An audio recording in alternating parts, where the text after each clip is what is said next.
देख करके बार बार आपको समझाया जाता है, ए भाई चूक मत करो। किसी से वैर थोड़ी है, द्वेष थोड़ी है। कोई संत यदि आपसे बात करता है तो आपके ऊपर कृपा नहीं, क्यों बात करेगा? क्या लेना है? आपको लगता है हमारे द्वारा कुछ चलता है, हम कुछ हैं? नहीं नहीं, भ्रम मत करिए, कोई भ्रम मत करिए। आपके लिए वो आपसे बात करते हैं, आपके कल्याण के लिए आपसे बात करते हैं, आपके कल्याण के लिए वो आपको डांटते हैं, आपके कल्याण के लिए आपको दुलार करते हैं। दोनों बातें समझ लीजिए। जो लाडली लाल में चित्त लगाए हुए हैं उनको कहीं किसी सुख की आकांक्षा नहीं। सच्चाई से समझ लीजिए, अगर वो सुख का कहीं खेल खेलते तुम्हें नजर आ रहे हैं, वो तुम्हारे लिए, तुम्हें दुलार कर रहे हैं, निकल चलो। तुम्हें डांट रहे हैं, निकल चलो। तुम्हें प्यार कर रहे हैं, निकल चलो। तुम्हारे मन को अपने प्यार में फांस करके श्री जी के चरणों में समर्पित कर देना, यही काम है। ये सब संतों का यही कार्य, तुम्हारे संसार के प्यार में फैले हुए मन को समेटकर अपनी वाणी, अपने प्यार के बल से उसे प्रियालाल के चरणों में समर्पित कर देना। पर आपके अंदर ये चाह हो जाएगी, तभी आप उस प्यार को समेटने में सहयोग दे पाएंगे। मुझे अब इस ब्रह्मा के रचे हुए माया से मुक्त होना है, पर आप तो इन्हीं खिलौनों में राजी हैं। और जब इन खिलौनों से मन को हटाने की बात कही जाती है तो आपको बुरा लगता है। आपसे जिसे कहा जाता है कि अब आप ऐसे रहिए, मनो चिन्हारो नाय, तो आपको लगता है कि हमारे संबंधों में प्रहार कर रहे हैं। तुम्हारे संबंध जितने हैं इनका प्रहार पहले हो चुका है काल के द्वारा, तुम इनको नहीं रोक पाओगे। काल पहले ही काट चुका है सारे संबंध। बस तुम संबंध का राग लेकर के यहां से जाओगे, दुर्गति हो जाएगी। और संबंध को प्रियालाल के चरणों में समर्पित करके जाओगे तो सदगति हो जाएगी, अनुराग हो जाएगा। जो आसक्ति संसार के संबंधों में है, वही आसक्ति जब संत महापुरुषों से हो जाती तो मोक्ष का खुला हुआ द्वार, ये भगवान कपिल देव जी कहते हैं। आप अपना अधिकार अपने में मत रखिए, गुरुजनों को दे दीजिए। अब हमारे जीवन की बागडोर आपके हाथ में है, आप जिस दिशा में चाहें ले चलें। हमारा केवल आपकी आज्ञा पालन करना कर्तव्य। तो कह रहे कदापि चिन्मयादुपरि चेत स्पृहा रोहिणे। यदि तुम्हें इस चेतन अचेतन जगत से मुक्त होने की इच्छा जागृत हो गई है तो पहला, स्नेह का संबंध किसी से मत रखिए। स्नेह का संबंध केवल प्रियालाल से रखिए। वही स्नेह जो माता में, जो पिता में, जो भाई में, जो बंधु में, पत्नी में, पुत्र में, वही स्नेह प्रियालाल को चाहिए। आप और सब कुछ दो, भगवत प्राप्ति नहीं होगी। ये स्नेह दे दो तो भगवत प्राप्ति पक्की हो जाएगी। सबसे स्नेह करो श्यामा श्याम के संबंध से। हमारा स्नेह का संबंध श्यामा श्याम से, श्यामा श्याम के संबंध से स्नेह कोई फर्क नहीं पड़ेगा। पर आपको अभी ये कला नहीं आती है। आप जब तक एक बार समस्त संबंधों के स्नेह को बटोर कर प्रियालाल के चरणों में समर्पित नहीं कर देते, तब तक आपको लगेगा, वाणी से बोलोगे कि सब भगवत भाव से, लेकिन पूरा राग यही है, ये हमारे अमुक है, हमारे अमुक है।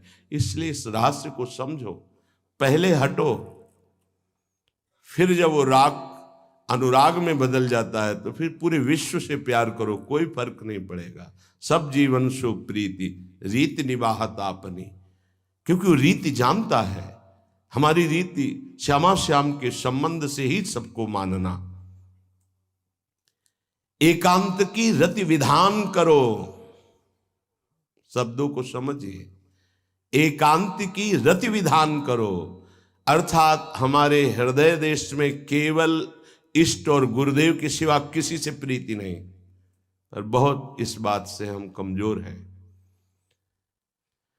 कहीं न कहीं हम अपनी प्रीति, हमारा दोस्त है, हमारा मित्र है, हमारा रिश्ता है, हमारा संबंध है, तो श्री जी करुणा करके आपको लाई अपने संबंध पुष्ट करने के लिए, फिर भी आप अज्ञानवश उन्हीं संबंधों को पुष्ट करते हैं जिससे आपकी दुर्गति हो जाए। जो आपके, अरे एक हिरण के बच्चा के संबंध ने एक जन्म नष्ट कर दिया, फिर और किसकी बात करें। इसलिए एकांत की रति विधान करो। एकांत की आपकी रति हो चुकी है, इसका परिचय आपके सामने भारी विपत्ति आई, मन केवल श्री जी में, भारी संपत्ति सुख संपदा केवल श्री जी में मन, यह है एकांत की रति। अब उसको कोई विचलित नहीं कर सकता। जहां विषयी जन रहते हैं, विषयी जन संभाषण करते हैं, उस स्थान में, उस भीड़ में, उन लोगों के बीच में अरुचि हो जाना। रतिम मदन मोहने विदधताम तदेकांतिकीम। एकांत की भक्ति, विरति, जन समुदाय, प्रपंच भाषण करने वाले, इनसे संबंध नहीं। ना संतु जनतापने प्रतिवसंतु वृंदावने। जनता अर्थात केवल विषय प्रपंच की वार्ता करने वाले, तापने, हृदय में ताप पैदा हो उनके संग नहीं, मुझे संग नहीं, कोई भी हो, प्रिया प्रीतम से तुम्हें मतलब नहीं, उनकी चर्चा से मतलब नहीं, उनके संबंध से मतलब नहीं, तो हमारा आपसे क्या संबंध। देखो, जगत के संबंध प्रियता दिखा करके भोग सामग्री दे सकते हैं, धन दे सकते हैं, व्यवस्था दे सकते हैं, पर प्रियालाल की प्रीति नहीं। पूज्य श्री रघुनाथ दास गोस्वामी जी जब अपने गृह का त्याग करके महाप्रभु चैतन्य देव की शरण में गए, तो 2-3 दिन जो महाप्रभु को भिक्षा आती थी उसी से महाप्रभु दे देते थे। उनको लगा कि नहीं, जीवन जब महाप्रभु को समर्पित है तो हमको जीने का ढंग सीखना चाहिए, कैसे हम विरक्त होकर के जिए। इतने में घर से भेजे हुए बहुत से सेवक, रुपया, सामग्री, रसोईया सब आ गया, क्योंकि बहुत बड़े धनी थे उनके पिताजी, और पिता के भाई दोनों के बीच में एक लाड़िले पुत्र थे, पूज्य श्री रघुनाथ दास गोस्वामी, जिनकी समाधि राधा कुंड में विराजमान है।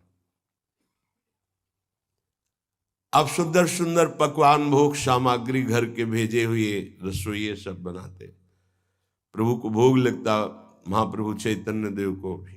और फिर विचार किया, क्या ये माता पिता के द्वारा दी हुई सुविधा वैराग्य में कलंक नहीं है? मेरा जीवन प्रभु के लिए, क्या मैं प्रभु आश्रित नहीं जी सकता? जब विरक्त हो गया तो माता पिता के द्वारा दी हुई भोग सामग्री से जीना निषेध है। प्रवृत्ति और निवृत्ति 2 मार्ग हैं। प्रवृत्ति मार्ग में स्वयं अधिकार हो जाता है पुत्र और पुत्री का माता पिता की संपत्ति पर, निवृत्ति मार्ग में नहीं, स्वीकृत नहीं है। निवृत्ति मार्ग में स्वीकृत नहीं। जिसने इस स्वीकृति को स्वीकार किया वो कच्चा ही बना रहता है पूरे जीवन, पक्का वो कच्चा बना रहता है। ये दृढ़ बात समझ लीजिए। आज तक इतिहास है विरक्तों का। निवृत्ति मार्ग पर अगर वैराग्य ले लिया तो माता पिता के द्वारा उसका भरण पोषण कभी नहीं हुआ। आप पढ़ करके देख लीजिए, चाहे कोई भी हो, किसी भी मार्ग का हो। जब रत्नावती जी ने, उनके लिए चिट्ठी आई, पुत्र ने भेजा कि पिता ने सभा में मुंडी का पुत्र कह के कहा, मतलब सन्यासिनी का पुत्र कह के, माता अब हमारी इस नाम की रक्षा करना। जी हुई चिट्ठी पढ़ी तो महल छोड़ दिया उसी समय, और नाई को बुलवाया, अपने जो राजरानी के बाल थे उतरवा दिया, और संत सभा में बैठ गए। आज से कहा राज अन्न का त्याग। अब ग्राम नगर के द्वारा दी हुई भिक्षा के द्वारा भरण पोषण होगा, इस राजा के द्वारा दिए हुए नहीं। और पति थे माधव सिंह। जब ये बात सुनी तो उनको भयंकर क्रोध हुआ।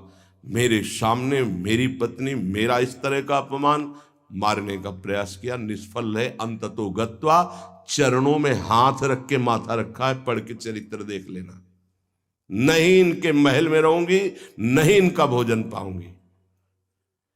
विरक्त होकर के माता पिता के द्वारा भरण पोषण होना, एक बार एक भिक्षा के लिए तो अनुमति है। अगर विरक्त हो गया है, एक भिक्षा अगर माता पिता करा दे तो वो स्वीकृत है, इसके अलावा नहीं। आप चरित्रों को पढ़ के दे, सिद्धांत से नहीं चलोगे तो 4 दिन बाद फिर उसी में आ जाओगे। जब हम विरक्त हो गए, पूरे विश्व का भरण पोषण प्रभु करते, तो मेरा नहीं करेंगे क्या? आज अगर कोई जुड़ा है तो वैराग्य और भगवत प्राप्ति के लिए जुड़ा है। हमारा संबंध संसारिक नहीं, भागवतिक। जिस मार्ग में हम हैं उस मार्ग में। रघुनाथ दास गोस्वामी को 2-4 दिन हुए, फिर अंदर आग लग गई, नहीं पिता के द्वारा दिए हुए वैभव को नहीं भोगना, वापस। अब कैसे जिए? तो जहां सिंहपौर पर जगन्नाथ जी के सब भिक्षुक खड़े होते थे, उन्हीं के बीच में खड़े हो गए। अब जो बांटते हैं तो उनका स्वभाव है लेने वालों का दौड़ दौड़ कर आगे लेना। कभी कभी मिलता उनको, शांत खड़े रहते तो पा लेते, नहीं मिलता प्रसाद तो भूखे रह जाते। फिर विचार किया, इसमें खड़े होकर के भी एक वृत्ति बनी रहती कि आने वाला देगा, ये भी ठीक नहीं। एक जगह अन्न क्षेत्र में अन्न बंटता था, वहां से जाके लाने लगे। फिर विचार किया, विवेक धैर्य नहीं लेने देता। यार हम यहाँ कोई सेवा तो करते नहीं, क्योंकि भरपेट अन्न पाने का जिस क्षेत्र में अधिकार है तो वहां सेवा करना जरूरी। चाहे पोछा लगा दो, चाहे पत्तल फेंक दो, कोई सेवा वहां करनी चाहिए, तभी आपका वैराग्य सुरक्षित रहेगा, नहीं तो फिर ठीक नहीं है। वहां अन्य क्षेत्र में भी छोड़ दिया भोजन लेना। आप कैसे जिए? तो रात्रि में जो महाप्रसाद गाय को डाल दिया जाता था, गाय भी छक के जब नहीं पाती थी तो वो रात्रि के 10-11 बजे निकलते और वो महाप्रसाद जो पड़ा रहता उसको उठा के लाते, जल से धोते, सड़े सड़े निकाल के चावल, फिर उसे पाते। महाप्रभु ने पूछा, गोविंद, गोविंद दास सेवा में रहते, गोविंद ये रघु अब क्या पाता है? बोले प्रभु बहुत वैराग्य से रह रहे। बताया तो उनका, अच्छा ऐसा अमृत अकेले अकेले पाता है, हमको कभी निमंत्रण नहीं दिया, अब हम चुपके से छीन के पाएंगे। महाप्रभु चले रात्रि के जब वो कटोरे पे इतने से चावल सही निकाल कर पानने में लगे थे, पीछे से महाप्रभु गए, से लिया। अरे प्रभु आपने, उनका इतना स्वादिष्ट अमृत पाता है और मेरे को कभी निमंत्रण नहीं दिया, निहाल कर दिया। उनके लिए आया सोवत हु रसना रटे राधा कृष्ण सुनाम। वो जब सोते थे तो उनकी जबान से राधा कृष्ण राधा कृष्ण राधा कृष्ण। ये इस मार्ग के पथिक, निवृत्ति मार्ग और प्रवृत्ति मार्ग में अंतर है। आप लोग इस बात को समझें। निवृत्ति मार्ग श्री जी के भरोसे का है, आप विश्वास कीजिए। जब इष्ट के भरोसे में है तो जिनकी पलक झपकते अनंत ब्रह्मांड रचना हो जाती, उनके लिए कोई ये बड़ी बात हो गई क्या? ये कोई बड़ी बात है उनके लिए? हम उनका भरोसा त्याग करके निवृत्ति मार्ग के हो करके और परिवार के द्वारा भरण पोषण हमारा हो, भाई ये तो नहीं समझ में आता। भरोसो दृढ़ इन चरणन के रो। निवृत्ति मार्ग तो निवृत्ति मार्ग, प्रवृत्ति मार्ग तो प्रवृत्ति मार्ग। प्रवृत्ति निवृत्ति, निवृत्ति में प्रवृत्ति, बहुत समझकर संभल कर चलना पड़ेगा। जो मार्ग भगवान ने बनाया उसके अनुसार। तो कह रहे न संतु जनता, तुम्हारा व्यवहार जनता से नहीं होना चाहिए। व्यवहार शून्य व्यवहार है, ध्यान रखना। दसियों हजार लोगों के दर्शन होते हैं, एक का भी परिचय नहीं है। हजारों लोगों से संभाषण है, एक भी हमारा मित्र नहीं है कि ये हमारा है, तुम लोग इसके साक्षी हो। ये हमारा बंदा है, एक भी नहीं। साफ श्री जी के हो, श्री जी से संबंध है, मैं सिर्फ एक नौकर हूं। श्री जी की बात आपको बता देता हूं, आपकी बात श्री जी को बता देता हूं। हमारे श्री जी, इसके सिवा कोई नहीं। एकांत की रति, जनता से संबंध रहित, श्री जी के संबंध से सब जीवन सो प्रीति। श्री वृंदावन में वह चिदानंद रस को प्राप्त होता है। यह है रहनी। वृंदावन इह विधि बसे तज के सब अभिमान, तृणते नीचो आपको जाने सोई जान। ये समझ जाओ किस बात का आश्रय लिए हो। जिनको ब्रह्मांड रचने में सेकेंड नहीं लगा है, वो हमारी प्रियाजू के अधीन है। हमको कुछ अपनी व्यवस्था के विषय में सोचना, मानो शरणागति के विषय में आपको अविश्वास, कलंक है ये बात। हे, बिल्कुल भरोसे पे हो जाओ, फिर सामने देखो क्या होता है। बिल्कुल भरोसे पे हो जाओ। गुरुजनों ने कभी भी अन्य आश्रय नहीं होने दिया, कभी भी अन्य जगह जगह बचाते। वो जानते हैं कि अन्य आश्रय, धन का आश्रय, वस्तु का आश्रय, व्यक्ति का आश्रय, ये तुमसे सच्ची बताते हैं, गुरुजनों की कुछ बातें बाद में समझ में आती, पहले समझ में नहीं आती। केवल श्री जी का भरोसा रखो, जिसने आज दिया है वही कल देगा। जब गुरु जी को कोई कहता कि कभी काम में आ जाएगी ये वस्तु, रख लो, तो बोले इसी को मिटाने के लिए बाबा जी हुए हैं। जब कभी काम में आनी होगी तो तुरंत श्री जी भेजेंगे, हम इसको पहले से क्यों रखें। ये हमें चाहिए कि केवल श्री जी का आश्रय लेकर वृंदावन वास हो। देखना कितना आनंदित रहोगे। फिर रोना आता है, तुम्हारे आंसू फिर निकलेंगे। जब आप एकांत में होंगे, आपका कोई नहीं होगा और आपकी परिस्थिति विपरीत होगी, तब जो शरणागति होती है वही भगवत प्राप्ति कराती है। जब तक विपरीत परिस्थिति नहीं आएगी तब तक शरणागति परिपक्व नहीं होगी। बात लिख लीजिए, चाहे वो द्रौपदी जी हो, चाहे गजराज गजेंद्र जी हो, चाहे कोई भी हो। जब ऐसी विपरीत परिस्थिति आए कि कोई भी सहयोगी नहीं रह गया, तब शुद्ध शरणागति और भगवत साक्षात्कार। उस दिन के लिए तैयार रहो और मांगो कि हमारी आसक्ति का नाश करने के लिए परिस्थिति ऐसी दे दो प्रभु कि सिर्फ आप पर दृष्टि हो, सिर्फ आप पर, ना कोई हमारा, ना हम किसी के, सिर्फ आप। मेरे तो गिरधर गोपाल, दूसरों न कोई। बात समझो, सत्संग की बात को समझो, परमार्थ की बात को समझो। तो जब कोई हमारे जीवन में प्रश्न आता तो जो नील चादर ओढ़े हुए विराजमान है, उनकी चादर की तरफ देखते, आकाश की तरफ। बाहर निकलकर आकाश की तरफ देखते। तत्काल उत्तर मिला है हमको, तत्काल भाग, यहां से भाग। झोला टांगा, रात्रि में भागे, जब भागे तब रात्रि में भागे।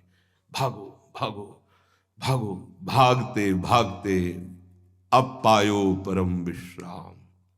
अब वृंदावन, श्री वृंदावन विश्राम, सब सोहित निष्काम मत, श्री वृंदावन विश्राम।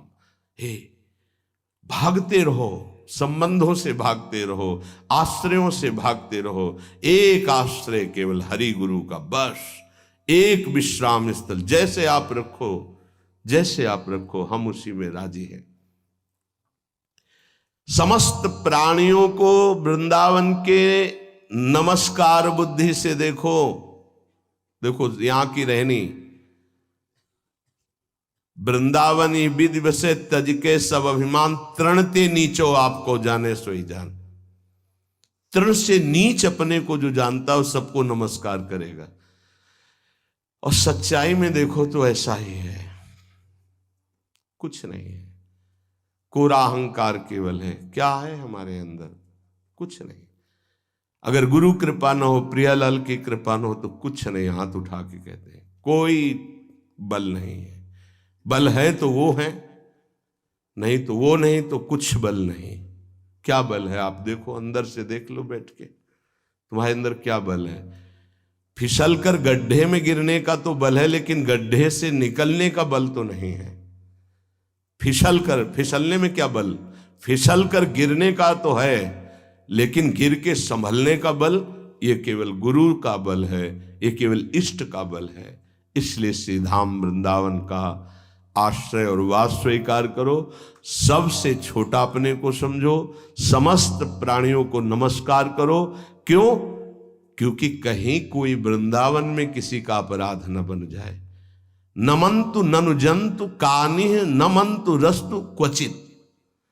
कहीं ऐसा ना हो जाए यहां किसी भी जंतु का, किसी भी जीव का, किसी भी शरीरधारी का अपराध न बन जाए।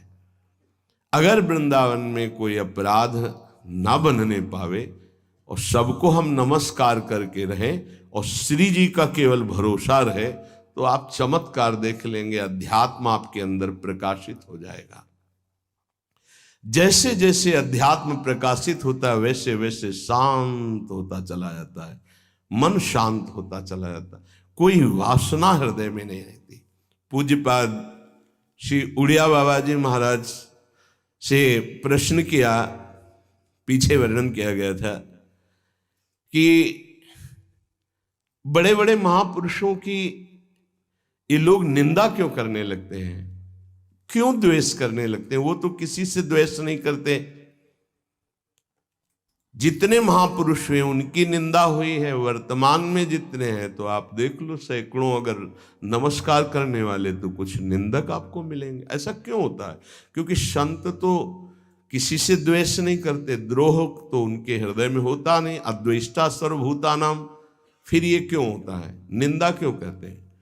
तो कहते भगवान की दो शक्तियां हैं, एक है माया और एक है प्रेम भक्ति। जो प्रेम भक्ति से विमुख उनके हृदय में माया शक्ति का प्रभाव रहता है, यद्यपि उनका द्वेष भी इसी से होता है। उनकी महानता देख करके वो वहां चल तो सकते नहीं, तो उनका द्वेष बन जाता है। महानता देख करके उसमें चल नहीं पाएंगे। जैसे कहावत में आता है कि एक ने अंगूर को बहुत कोशिश की पाने की, जब नहीं मिले तो कहा खट्टे हैं, प्रयास किया लेकिन नहीं मिला। तो उनका प्रयास माया जनित है, तो प्रेम या भक्ति या सद्गुण या भगवद आश्रय नहीं धारण कर पाते, तो उनको द्रोह हो जाता है संतों से। अब नरसिंह मेहता जी का चरित्र देखिए, बड़े बड़े भक्तों का, उन्हीं के गांव के लोग, उन्हीं के घर के परिवार के जनों ने ही द्रोह पैदा कर दिया। द्वेष, निंदा, मारने की चेष्टा, अपमान, ऐसे। अच्छा सोचो, उड़िया बाबा जैसे महापुरुष से क्या कभी ऐसा हो सकता है कि उनके मारने के लिए आदमी लगा दे? विचार करके देखो। पैसा देकर भेजा गया था कि सत्संग में जाके नाक काट लो। वो आदमी चुपचाप चाकू लेकर के आया और प्रणाम के बहाने तो संतों के सामने कौन रोकता, तत्काल चाकू निकाली और जे भी मारा तो हाथ पकड़ते पकड़ते चावल भर नाक में चल, मतलब थोड़ा सा ऐसे खून निकलने लगा। ऐसे बाबा ने रोका, पकड़ा और गुफा में ले गए। आज भी गुफा नीचे जो बनी हुई, बैठे और गरम दूध चीनी डाल के मंगवाया, पिलाया और कहा धैर्य धारण करो, बिल्कुल डरो मत, तुम्हें कोई नहीं मारेगा, तुमने ऐसा क्यों किया?